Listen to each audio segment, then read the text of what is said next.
ata oğlunun arkasına elini koyanmış. Senin güçlü mü, benim güçlü mü diyenmiş. Oğul bakıp atasının yüzüne, benim güçlü deyip baat verenmiş dedini. Keniz görmeyendim ben beyle entaneyim, atı el almış ağır paltaneyim, ondan geçmiş ulu töngağındaşına, alın deri koşulup göz yaşına. Yankı cevap sığman atağın yüreğine, daha şovrat çokmuşsun ağacın deregine. Yine diyen ata oğula karab, indi kim güçlüdür, sen vergin cevap. Oğul diyen geçkin bar bolsa atam, indi sen güçlüsün mehrivan atam. Bu cevap atanın kakarını getirenmiş, çöke düşüp takır yerde oturanmış.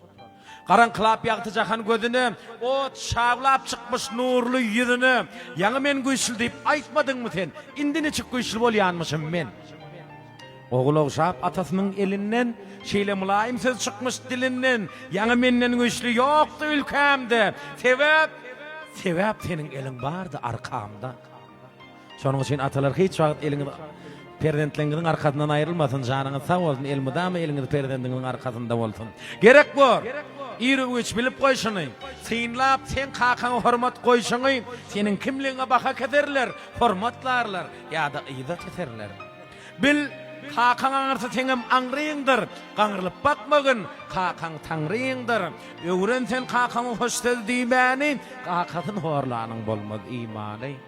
Erkediyanım olsun zemin asmana, borçlusun sen, kakana kulak asmana. Yadıklımın akmın, onun kovmusun, atağa ağtığı, kakan oğlusun. Kakan her sargıdı kanun hükümdür, çağaların şahan, kakan kökündür diye ehli kakalar için. Kiçilikten sen adına kuvundun.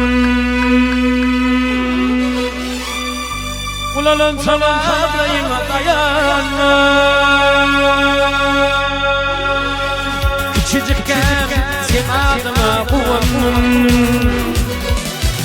Ulalın salayına dayanma. Hakancan sen adına dua kılsın. Hakancan bekliğinden nusmavalsın. Hakancan sen adına dua kılsın. Hakancan sen vefalı yolun bulsun.